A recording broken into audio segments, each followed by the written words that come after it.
that could be a pretty close match based on their PBs. We're off. Yep, got the go in the IRC.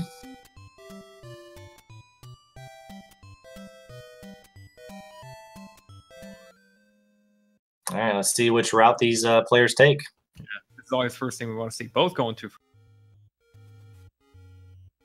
Yeah, with their PB times, I kind of figured they might both do this 2 first, but there are many 2 first routes that you can do. So we'll see which route in the end both these runners take.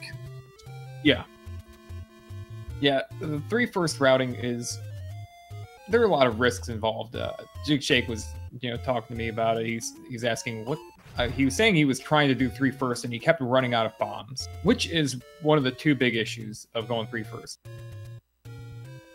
Yeah, the whole big issue with 3 first is keeping your count so that you can force bombs when you need to. And unfortunately, if you don't have your combat skills up to par, you start taking unnecessary bops at the wrong time, you lose out on all of those forced drop opportunities. And that makes it not only that, but remember on the 3 first route, you have to do Gleeok, a 2-headed Gleeok in level 4 on 4 hearts. And if you take too many bops throughout level 4, you can sometimes go in there with 1 or 2 hearts, and it's never a fun fight. Even with full hearts, it's never a fun fight. All right. Dan H getting 2 bomb drops, but leaves 1 on the ground. Very interesting. Yeah, he only needs the 1. The other's on the far end of the room, and so he decides not to spend the 3 seconds it take to pick it up. What happened there with there's a glitch where the boomerangs that the Grease throw, if they die when it's out, it returns to their body, and when it hits the items that they may have dropped, it turns them into bombs due to just a coding thing. Nothing intentional. Penolf is asking in chat, are they doing 2 first green tunic? We don't know. We'll figure that out with you. I'm not familiar with either of these players' routing and how they went through with their PBs or what they may be doing for race strats. So your guess is as good as mine right now, but we'll figure it out. Digshakes into the dongo room first by a hair. Oh! Yeah, getting a little troll dongo, but had enough bombs to still be at full, leaving level 2, which is always a good thing. Yeah. 16 rupees to 15, 8 bombs apiece. Digshake, he skipped the Moldorm, I think. He's down a key. Interesting. So that means that he's probably in level 4 is going to be doing the air key, or potentially, I believe the other key that he might be able to do is that first key in level 9 that a lot of 2 first runners skip. Yeah. Yeah, I think that's a question of, that a lot of 2 first runners have is which keys to skip, and that's always one that gets brought up. The first key in 9. Yeah, and that's what makes this kind of a really cool game to route and play, is that there's all sorts of options for you depending on your skill level, what you're comfortable with, and how you just want to go through it. It looks like they're both running 2 first red candle with triple 30 secret. That's what it's panning out to be. We'll see if... I don't know if they'll be going... If one of them is doing the blue ring route, they will be going for the 100 secret in the northeast, but Dan H is not doing that, and neither is Digshake, so I think these are green tunic strats from both of our runners. This is excellent.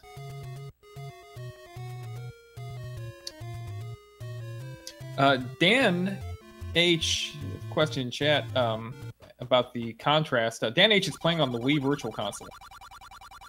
Oh, I did not know that. Yeah. So, the Wii VC is just a bit darker. Yeah, so we just get a little mood lighting over on Dan H's side as compared to Digshake's. It's all right.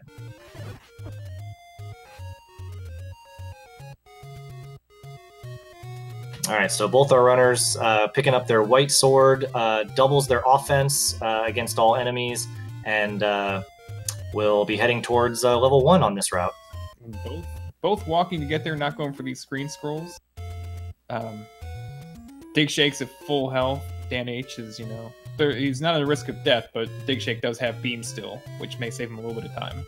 Yeah, especially in level 1 when you got some of the rooms you have to clear. Having beams, I mean, having beams throughout the entire game is great, but especially in inside of levels like level 1, you can probably see in just a sec Dan H entering level 1 first, but I imagine digshakes might overcome him depending on the patterns that these Stalfos give. Yeah, I'll be interested to see if Dan H maybe skips the top Korea key or something like that. I doubt it, but that's something that could be done. Yeah, Dan actually got a pretty decent Stalfos pattern in that first room to where he didn't really have to chase any around, so that's really good for him.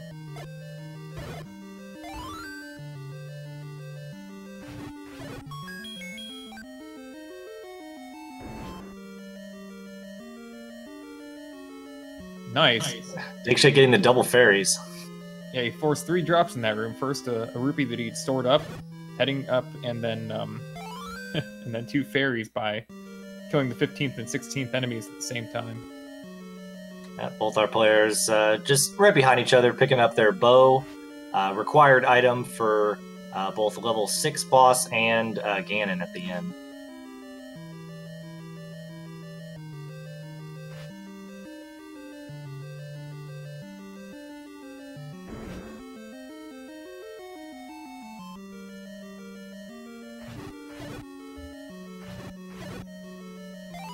Is Dan picking up the boomerang? It looks like it. That's it's this play you don't normally see. You know, I could see it in a randomizer, but in this routing, you would have to kind of menu to that to use it. But it could come into play in something like level 7, where you kind of have to dodge a bunch of enemies. And if he's going green tunic in level 7, that's an area where you can kind of get chipped away pretty easily, and maybe using the boomerang through the latter half of 7 might help him.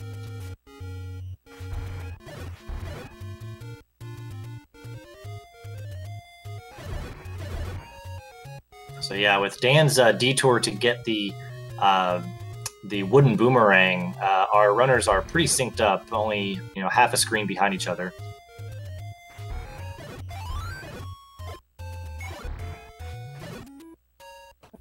Dan H forcing a 5 rupee in the overworld. We have a moment to talk about the forcing a drop mechanic in this game. When you kill 10 enemies in a row without getting hit, you get a forced drop. And if you get that 10th enemy kill with a bomb, you get a bomb back. So we've seen a couple times that that's happened. Yep, so there's a lot of reasons to not get hit in this game, and it's easier than it sounds, but there's a lot of reasons not to get hit. One, you can force those drops like Yunus was talking about, either the 5 rupee or the bomb, or fairies as well. You can force fairy drops on a different counter. But also, at the end of the level, most kind of casual players might not recognize this, but at the end of the level, the game does take time to fill up your hearts. It's about, was it like 20-ish frames per half a heart? So whole heart is about 2/3 of a second. And that adds up, especially in the later levels, where you can lose 10 seconds to a refill almost. So not getting hit kind of benefits you in multiple ways.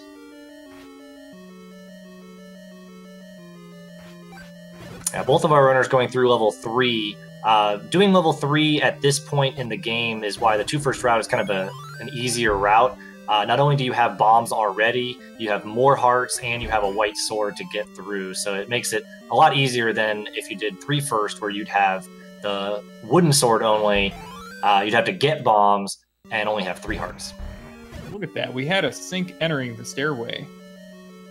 And we have a sync leaving the stairway. But nice. But you saw that, Dan had picked up the raft first just because of RNG, and you'll see them just jockey positions over enemy RNG.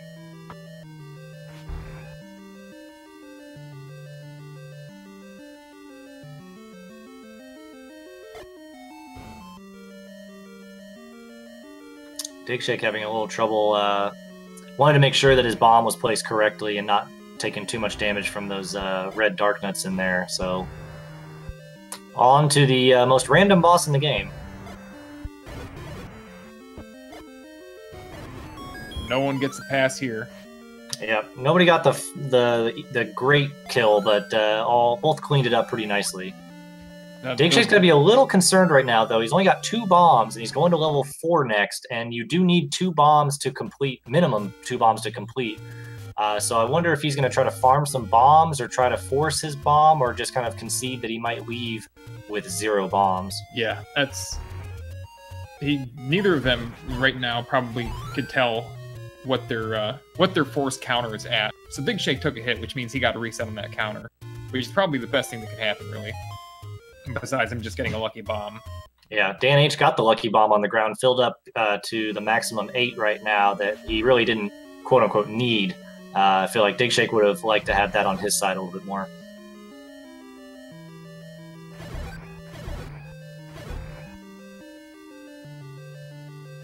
And now on this route, there's a couple different ways you can do some shopping after level 4 as well. Both our runners are around 120. They are going to get 10 rupees on the ground in here. So if they can get 10 more rupees, they can actually get some shopping done while they're down near level 4. We'll see if that happens for both of our runners.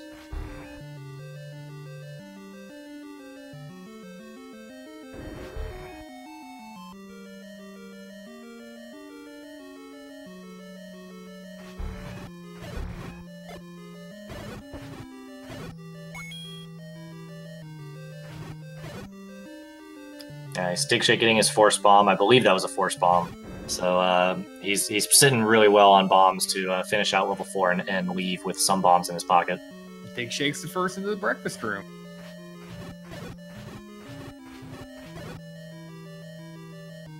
Dan H is just looked for a moment like he was going to catch up due to a pattern.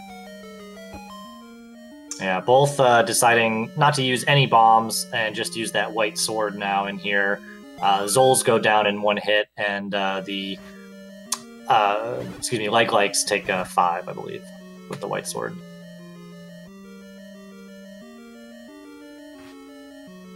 That's kind of another benefit. That room can be really slow on the 3 first route because, again, you just have a wooden sword, so bombs are the best thing for you. But when you want to conserve bombs throughout the run, the bombs will help out navigationally and later in level 5 for everybody. Having that white sword kind of increases your combat, so you don't have to use too many bombs. We're seeing the key divergence here. Yep. So Digshake opting for what is known as the error key after error 72, whereas because Dan H picked up the Moldorm key in level 2, he could skip that. I'm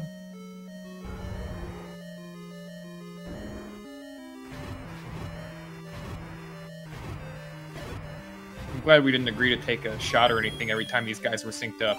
I would expect nothing less. Their PBs are only seconds apart. So this is not unexpected. We're going to see the effects of a heart refill on time here. Yep. So notice how much more quickly Dan H finished the level because he finished with almost full health, or if not full health, I can't remember.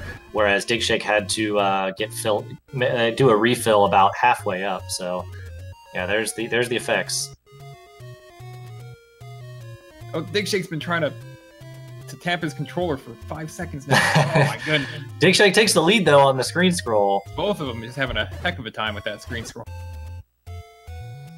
And Dan trying to farm some rupees to do his shopping right now does not get it, so he loses a screen to Digshake to try to see if he could get some more rupees and do his shopping right there. Whereas Digshake just said, "Nope, I don't want to do it. Let's just move on." Yeah, it's a wash whether you shop early or late, really. Yeah, you basically still have to do the same amount of screens, so...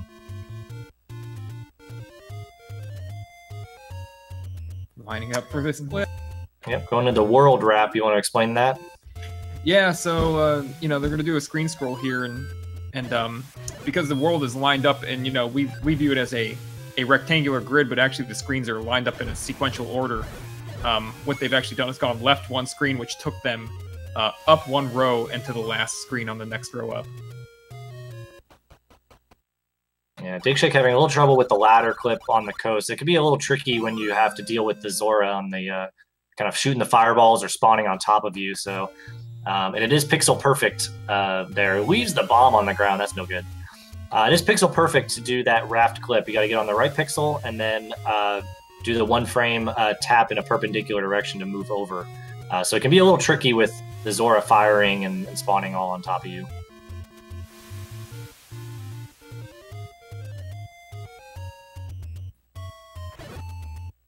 Yeah, I think these guys will be... I'll be fine with the number of bombs they have, but there he goes. Bomb pick. Yeah, the more bombs you enter with the level 5, going into level 5, the more you can use in level 5 in the Dark Nut room, the blue Dark Nut room, the room of requirements, as it's called. Yeah, and it's one of the more volatile rooms in the run as far as how it affects your time and your resources. Oh no. Dan using a bomb. I'm not sure if he was a controller input there or what. That might have been he tried to stab and maybe used a bomb instead, or he just kind of, I've done it before where I thought I was moving one direction and didn't, and I placed the bomb and it's just in the incorrect spot. Yeah, Dan doesn't have a lot of chances here to dupe up his bombs. Yeah, whereas Digshake's going to go in with 6 bombs here to Dan's 3 bombs he had going in.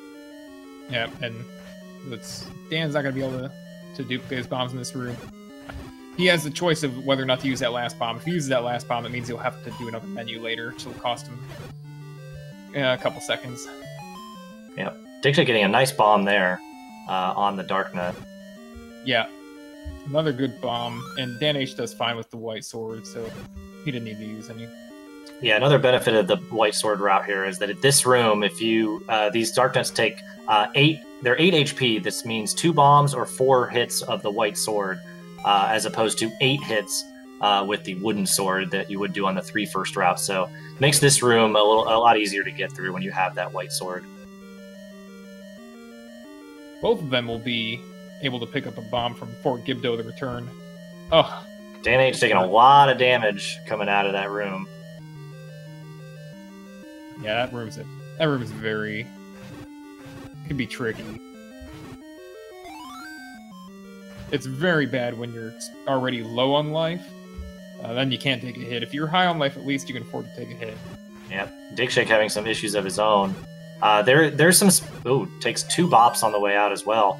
There's some specific movement you can do, but you got to be very quick, and it's still not guaranteed to kind of get through there. Digshake, oh my gosh, takes the death. He wants those bombs. He definitely needs them. And that's not the worst place to take a death for sure, but it is going to cost him probably about 20 or so seconds. But Dan H still low on health, going towards the Dig Dogger fight, and Dig Dogger, the fireballs in the room only do half a heart, but if you touch Dig Dogger at any point in his initial phase or second phase, he'll do 2 hearts of damage.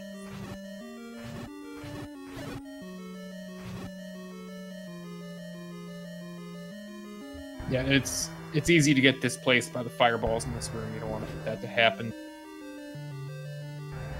even if they do only do a half a heart.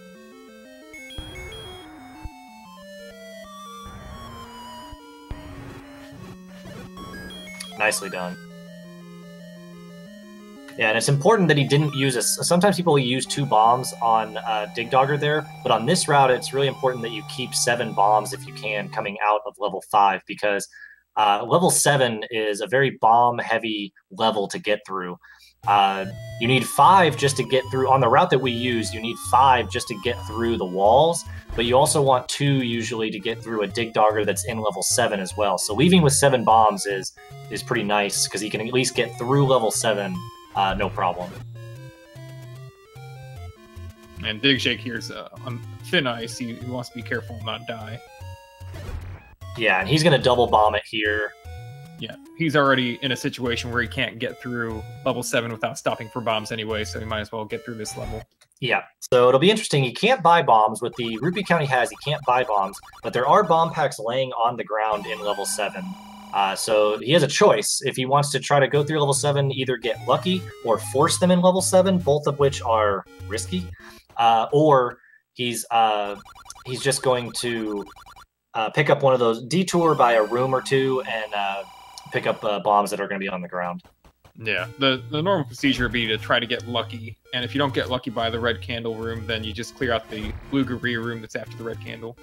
Yeah, but I think there's pros and cons to that, especially for these runners. Is that there's an easy one room detour at the beginning that you probably won't take any damage in that room to get the bomb pack on the ground, but the blue Guerrilla room with that static drop on your way can really kind of hurt you, especially if they don't drop hearts back for you. Yeah, and the spawns that they'll get in that room, having picked up the red candle, will probably contribute to taking extra damage. Yeah, I'm not familiar with how to fight those spawns after the red candle. I haven't run this route in over a year, and even on that, I don't think I ever fought that room for the bomb drop.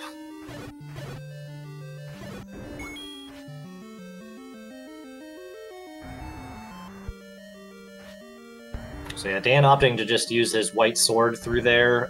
You'll see other runners that are on the 3 first route use arrows in that room, because arrows do the same as the white sword and can damage everything in there. But because he has white sword, he doesn't need to switch to those. Saves him a couple menus.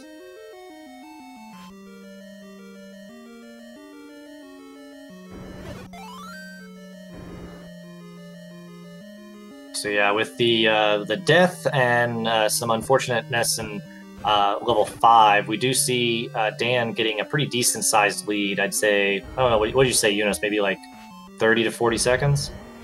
Yeah, I'd say that sounds about right.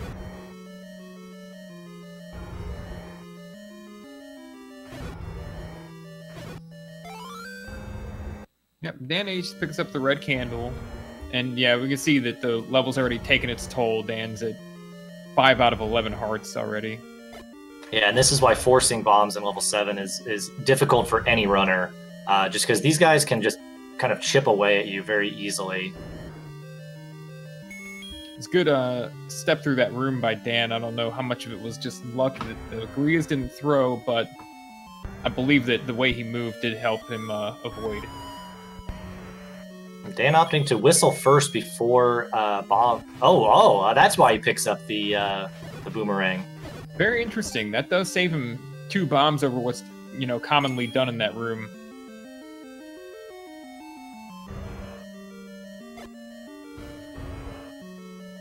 So what that does for him,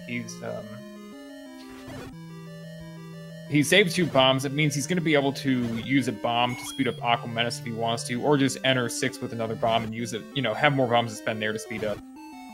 Yeah, so a little bit of a detour in level 1 to save a few bombs going into at the end of 7 and going into level 6. It's an interesting trade-off. I understand for a race setting making that trade. And we see digshake clearing out the blue Guerrilla room for the floor drop. Yep. And he's down to 4 hearts. Got to be a little careful going through the rest of this level. Dan H finishes up, has a 5.5 heart refill. We'll see what digshake leaves with.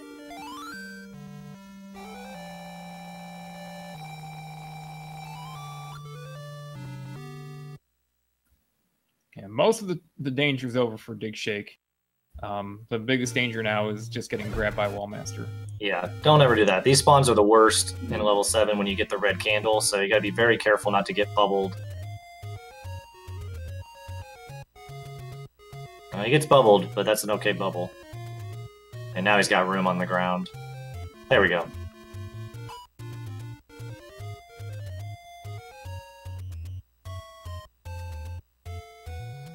So yeah, Dan H trying to do the Lost Woods scroll. This saves kind of doing that northeast, southeast trick to get through, but he's having a bit of trouble. This is also what we call the laggy woods, and because all those gorillas that are on, moblins that are on screen, whenever they shoot, they produce a lot of lag on the screen, and it can make setting up on the right pixel and doing the 1 frame input very difficult if you don't get it quickly.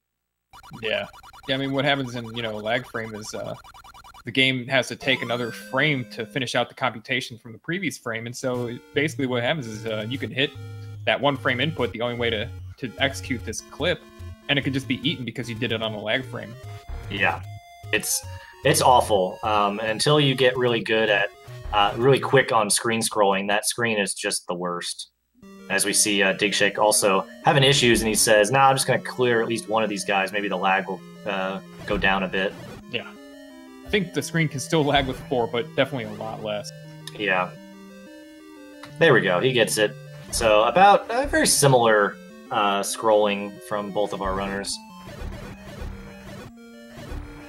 Oh, Dan and the Belfry with his hitless Belfry. Nice. That was really good. Keeping beams through that is very important.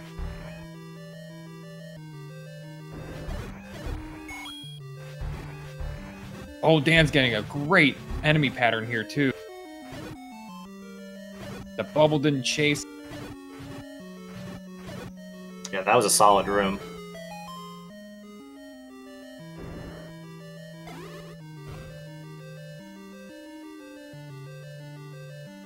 So yeah, digshake joining Dan in level 6. This is still really close, folks. Like we may see, as people are pointing out in chat, that there's maybe around 50 seconds to a minute or so difference between these two runners. But level 9 is still coming up. Level 8 even is still coming up. Really, anything can happen. Nice clock drop. Yeah, and following the clock in that room, if you kill the blue wizard next, you get a chance at a random fairy, which he gets. Yeah, that was about the best thing you could hope for, besides maybe a bomb drop, but the clock fairy combo really helps out clearing that room. Dan is low on bombs, though. Let's see if he gets a bomb drop from these guys. He does not. He gets the hearts to kind of mitigate some refill, but he's only got 3 bombs. You need 2 bombs to go through level 8. Yeah. I believe it's 2, right? Yes. So he's going to be looking for a bomb drop at some point. There is a static bomb drop in level 8, but you don't really want to clear that room. There are a lot of bomb dropping enemies on the way to level 8. So yeah, we might he might stop in. Digshake had a fairly decent magical breakfast one himself. He didn't have beams to start the room, but he did do a great job, and they got through pretty quickly. And digshake getting an embarrassment of bombs on the ground. He got two bomb drops in the Vire room, and then just got another bomb drop in the magical breakfast too. So he's going to be leaving with 8 bombs. Does not have to worry about bombs until potentially level 9. And yeah, here we see Dan trying to farm some bombs before he goes into level 8. Not having any luck, so yeah. I think he might just concede and go in. Yep, he's not in bad shape here. There are bombs inside the level when he needs them.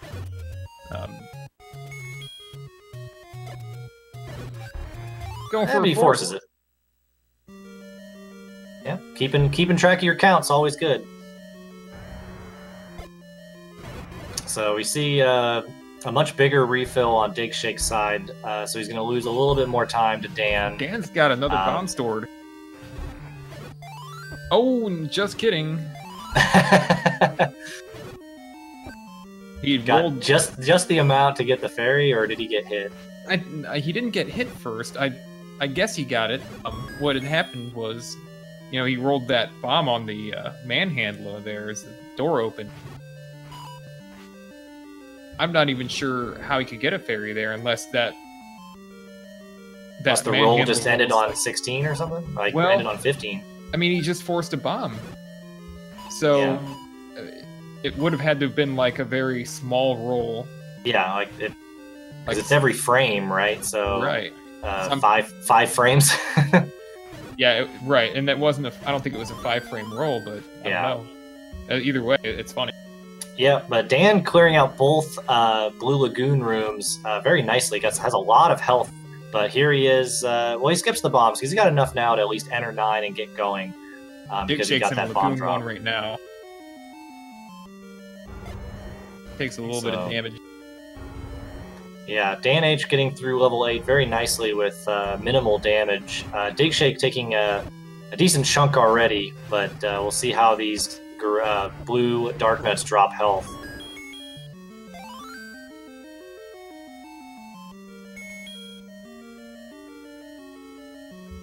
Nice 2-hit with the bomb there. It gets himself out of a position close to the turret head. And still gets damaged out. And gets a nice little refill there. Yeah, gets some nice health drops. So he took a bit of a beating, but he got the health back. He got 4 hearts of health back. That's going to be feeling really nice going into the Gleeok fight here. Meanwhile, Dan H is ready for level 9, and he is going to go for the potion. Yeah, I was wondering if both of our runners are going to do potion or not. No, he also picked up the bonus heart from 8. Forcing another bomb in the overworld. Yeah, Dan H keeping good track of his counts to get all the bombs he needs. Digshake skipping the heart in 8. No need to waste the 5 seconds to go get it. Yeah, we'll see here what Digshake thinks. I'm thinking he'll probably get a potion.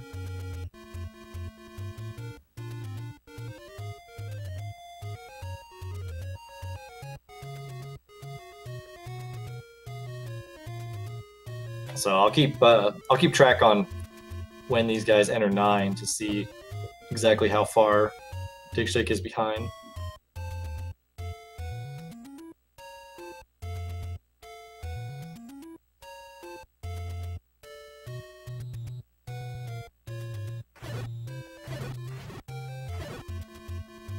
Getting another bomb drop. Yeah, he's gonna get to enter with 8, which means he won't have to force any inside. All right, 31-52. Both of our 2 first runners have entered 9 with 2 keys, which I think is a good idea. This room doesn't take nearly as long as people may think. Even when things don't go perfectly as they aren't going for Dan here. That key's still faster than many of the other keys. Yeah. And it also presents itself that you might be able to force a bomb in there if you get your count right. So it's kind of a double whammy to get the key and a bomb if you need it.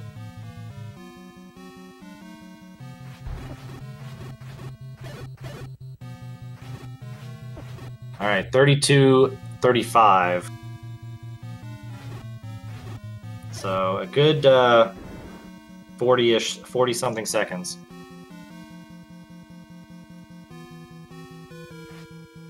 But level 5 being the biggest dungeon can have some time sinks, especially if Dan has to use his potion once or twice, whereas Digshake doesn't. That could make up a big chunk of that time. Yeah, definitely. Oof. That is something you don't want to do in the first room, but it's a little difficult with the way they were lined up. Yeah. There's a bit of... There are a lot of strats for this room, but they all take a little bit of study to know. Yeah, and especially when you don't enter with beams, it can be a little difficult. It's definitely more difficult. Dan H recovers a heart from the Zolls. Alright, on to Patra 2, see if he's going to get the skip or not. Digshake's trying to get a count, but the fireball gets him and he says, nah, I'll just do the next round. Alright. Dan gets through Patra pretty nicely, but is down half his health, but he's got the potion, so we'll see if he can make it through the reverse C room for the arrows without using a potion. I think he's going to sit really well. Yeah. He can use 3 bombs in here if he wants. Decides just to use 2. A really nice pattern. Digshake needs to get all these kills. He doesn't... Well... I thought he entered this chamber with a 3 count.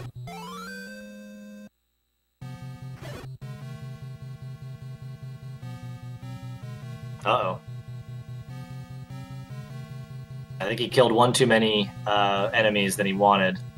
Oh, maybe he... I think maybe he touched a bat and I didn't see it in that chamber. Here he goes. Yeah, so he's building up his count a bit more. He's probably gonna... Oh, what he's at? He's gonna do some keys. You could also use the red candle here if you wanted to split the Zols and get some more counts up. Dan H taking it safe through the Patra 2 skip. Ouch! Miscounted again. He has one more bomb. He can keep progressing, but he's going to be relying on a... Either he needs to force it now, or he needs to rely on a lucky bomb drop. Yeah, he could go get a silver arrow.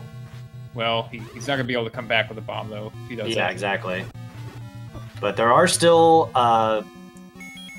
4 red Wizrobes that could drop for him. It's an unfortunate turn in 9 to not get his count up and his bomb drops. This is where it's just really hard to not get hit and keep your counts in a pressure situation. Well, Digshake has a 9 count right now, but even Dan H getting the bombs. Gets the bomb. Oh, nice. Yeah, but that might be a little too late right now. Dan H having a pretty decent level 9. Digshake getting a good reverse C. Yeah. But Dan H on to Patra 3 right before Ganon. I believe he still has 1 potion hit left. Tries to give Patra the old boomerang. Old boomerang swag before he goes in the door. Swaggerang. Oh, he gets the swag arrow. Very important. Yeah. I think Dan is winning on swag points right now.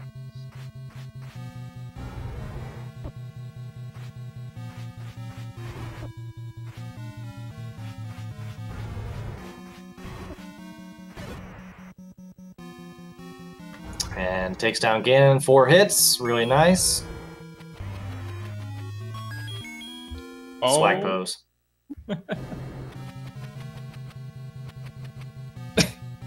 All right, Dan. All right. All right. Dan H finishing in first place here with all the swag at the end. Official SRL time of 37 minutes and 26 seconds. Get your GGs out in chat.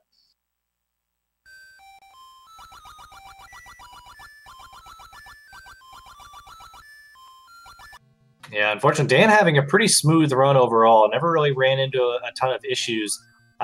Whereas Digshake, unfortunately, had a couple bomb issues in level 5, took that death in level 5 that cost him a little bit of time, had to clear out rooms in level 7 because he didn't have enough bombs going in there, had bomb issues in 9. There's a lot of bomb issues going through the game here, and it's just unfortunate that just wastes time. That's all I gotta say.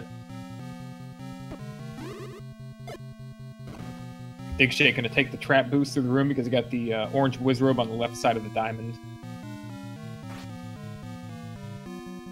And unfortunately, Dan said earlier before the race started that he has no microphone, so he will not be joining us for an interview. But GG to Dan. He moves on 1-0 in the tournament, and we'll see who he faces at the end of the day tomorrow.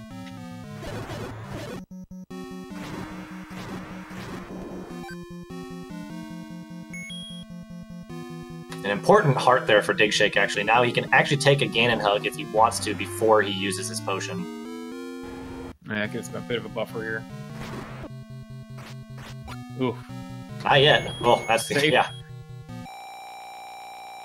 Can't shoot that silver arrow yet.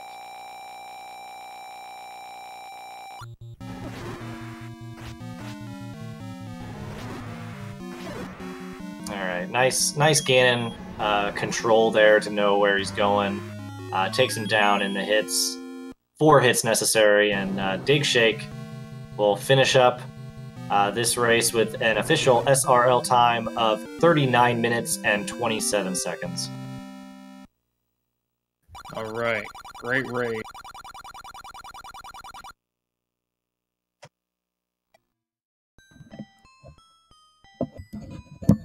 What's happening? Hey, welcome. How's it going?